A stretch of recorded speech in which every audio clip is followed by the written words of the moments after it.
Well, hey everybody. Today in this session, I want to talk about maybe the subject I feel least qualified to talk about out of these subjects, these five subjects, and that is that of parenting.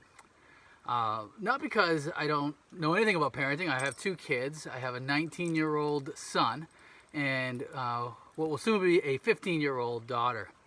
And I love being a parent. I love being a dad. I love the blessings that come with parenthood. But it's hard. It's hard. And as you can see, this beautiful river here behind me, here in Vermont, they say, you can't step in the same river twice, right? Because the river is constantly changing. New water has moved into place. Well, in some ways, the same is true when it comes to parenting, right? Not only is every kid different, but even the same kid is different at different stages in life. Parenting toddlers is so different than parenting teenagers, which I'm sure is so different than parenting adults too, having adult kids. So I want to give you the best advice I can possibly give from the truth of the scriptures, but just know when it comes to this, like marriage, but maybe even more so than marriage, honestly, it's a work in progress. It's a work in progress. Nobody's a perfect parent except for our Heavenly Father. And isn't it powerful that God chooses, of all relationships, He chooses that of a father, as a parent, to describe His relationship with us, which I think is a wonderful thing, because it shows the level of intimacy that God calls us to in relationship to Him, and the level of honor and respect that we are to have towards Him. So here's what I would say about being a dad and being a parent. It's a constant balance. And this is really straight out of the scriptures, Ephesians and Colossians. We're called to not exasperate our kids. Depending on translation, not provoke them to anger. So on the one side, there's clearly this issue of us being too harsh as parents. We can be too strict, too disciplinary. We can provoke them to anger. We can make our kids bitter against God, against us. That they would think that not only are we harsh, but therefore, if we're Christians and we're trying to be good Christian parents, that God is too harsh, and that childhood they look back on and think, you know what, there's no way to ever please my parent, there's no way to ever please God, this whole thing's a waste of time, and it oftentimes leads to rebellion. So on one side, there is clearly the issue of do not exasperate your kids, do not provoke them to anger. And then the other side given to us is, but raise them up in the discipline and the instruction of the Lord. So what's the other balance there? You also can't be a parent who doesn't show any discipline. That's more interested in being your kid's best friend than being their father or mother. Having no rules, having no guidelines, having no clarity about the direction of life that you are leading them to, and really that God calls them to. And I love that discipline and instruction. So on that side, it's not just discipline, it's instruction. Your kids, there's certain knowledge, there's certain wisdom about this world that your kids need. And you, as a parent who've already sort of lived through it, you've already suffered, you've gone through all the ups and downs of life. This is your opportunity then to turn to your kids and to impart some instruction. And not just your own experience, but the Word. Hopefully you're a student of the Scriptures, and you are someone who is trying to now pass on what you have learned. There's an instruction, but it's not just a head knowledge. It's not just something that we sort of take in the mind. It's also discipline. There are consequences to our actions. And discipline, we use that term oftentimes in a very negative way, and I get it, because you punish when there is wrongdoing, but discipline is broader than that. You want to be a disciplined person. You want to be someone who has certain principles that they live by. So that's that ongoing balance, struggle that I tend to find in parenting, that we are either too harsh, too strict, too many rules, too hard to please, and on the one side, and we can exasperate our kids and provoke them to anger, or on the other side, we don't offer them any discipline, we don't offer them any instruction, and our kids don't know where to go in life. And here's what I think, that that's going to be a continual, ongoing fight for balance, balancing act. You're going to at times lean too far in one direction or in the other, and you're gonna blow it at times. In other words, as a parent, if you're new to parenting and you don't know this, you will mess up. That's a guarantee. Any parent knows that. I have absolutely, just thinking about myself, I have definitely leaned too far in the side of being harsh. And maybe some of you parents are like this too, where you say something to your kids, it doesn't seem to sink home. So you say something a little stronger. Still doesn't sink home.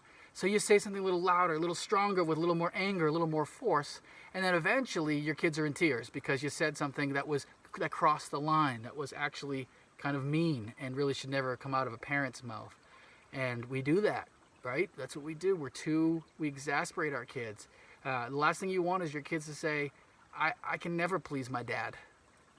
I can never please my mom. And maybe you had a mom or a dad who's like that, who you could never please, no matter what you did. And you are now even unconsciously bringing that same mentality to your own parenting. You are a parent who is impossible to please, and your kids are just getting frustrated because it's not clear. It's not attainable. It feels like you're an impossible person. So that's one side we tend to focus on.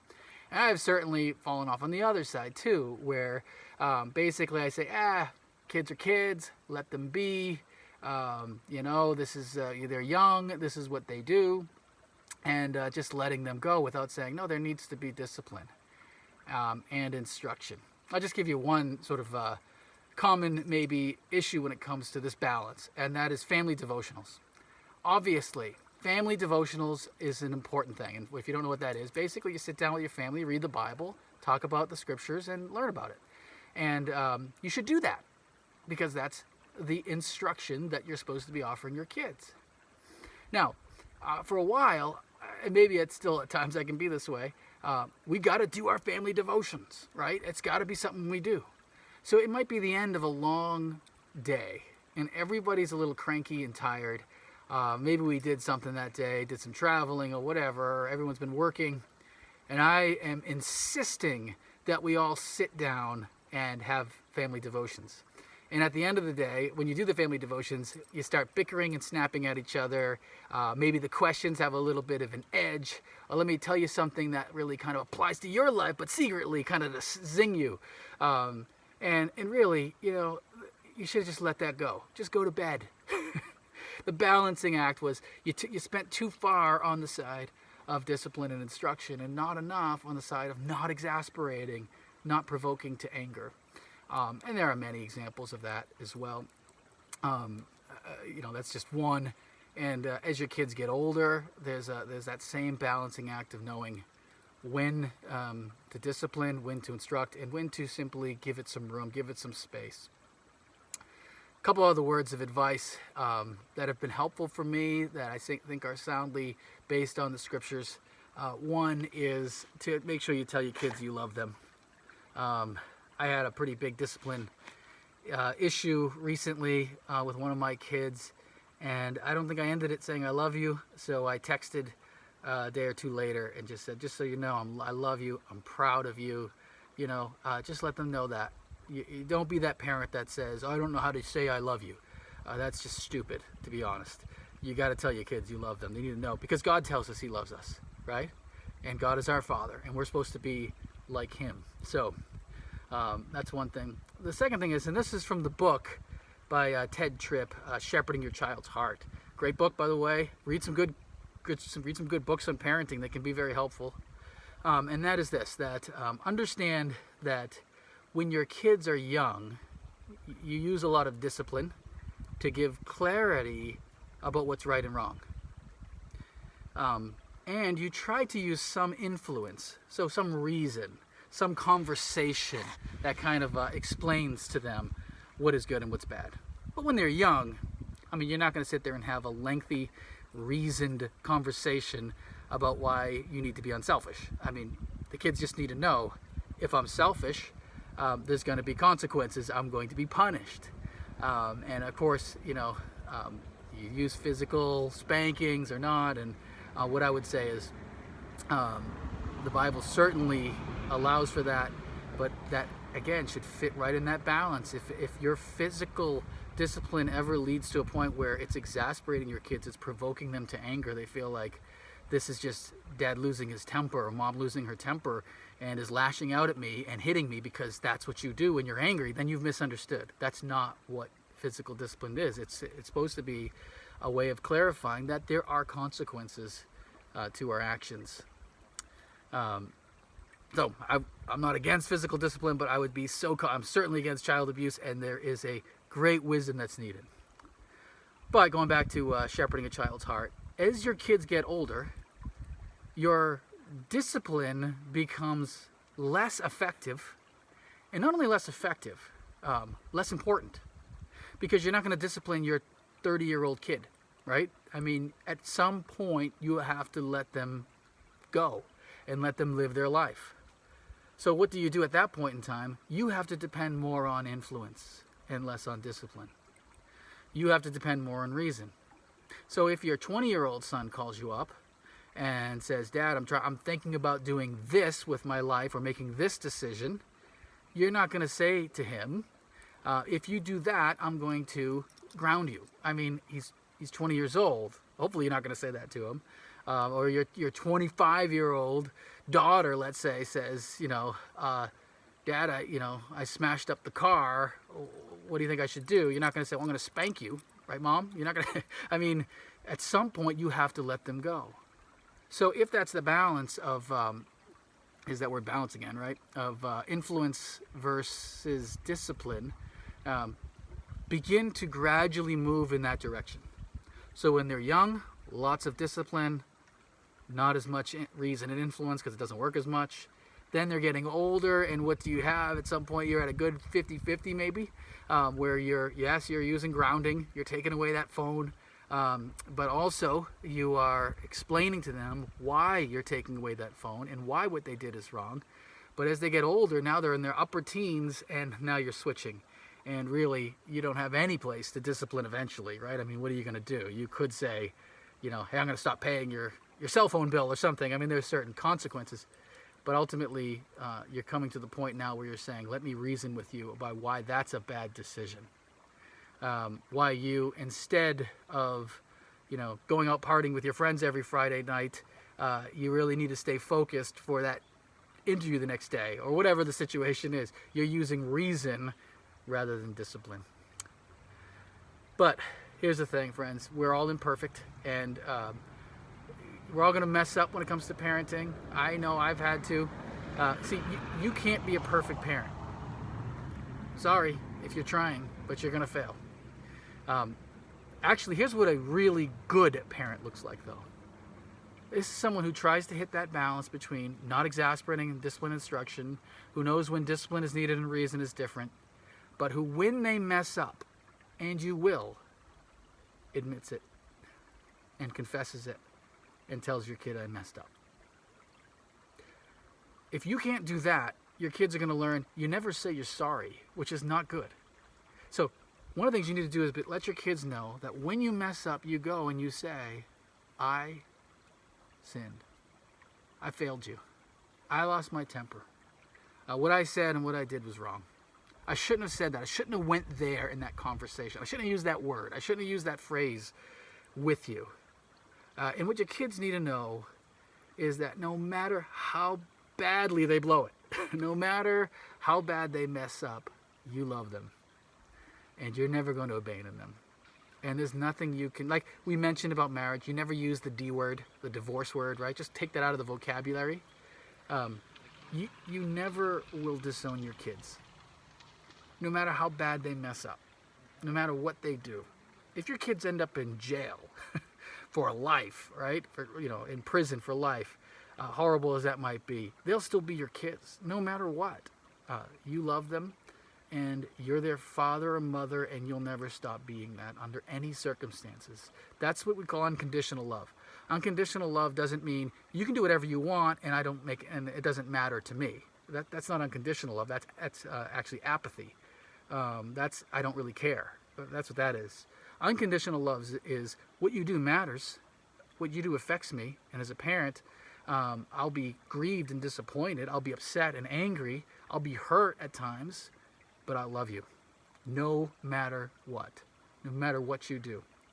And here's the thing: is when your kids turn to adults, what you want is them to look back and say, "Oh, my dad, my mom, they weren't perfect, and they messed up at times, and they admit it when they messed up, but they're wise, and they did the best they could by the grace of God."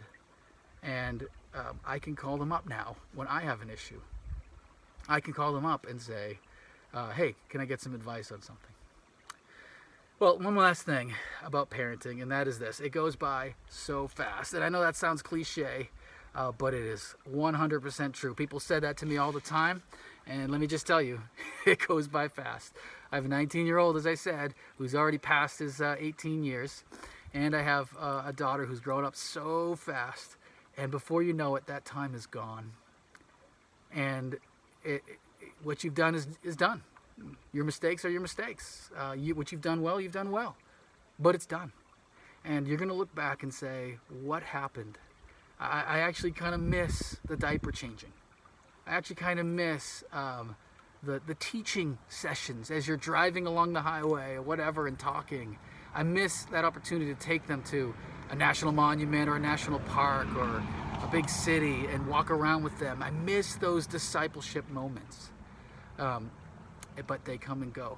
Like this river, right? It constantly flows. It never stops day or night. Your kids are growing up, and before you know it, they're off and on their own. This last word then. One person, I was going through a hard time, almost grieving. Just heartbroken at the fact that my kids, because I love being a dad, that my kids' childhoods are almost over. But here's the neat thing. Grandkids, right?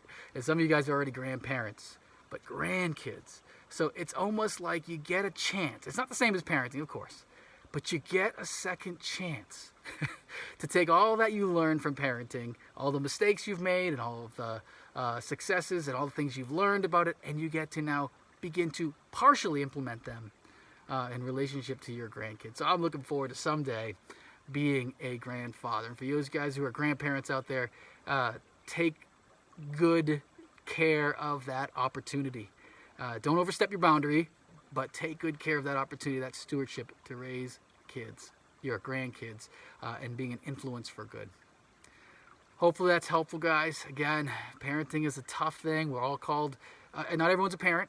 Of course, some people will never be parents, but for those who are called to parenting, you know this is one of the hardest parts of life and one of the greatest gifts that God entrusts to us. So God bless you as you pursue it. Okay, love you guys. Bye.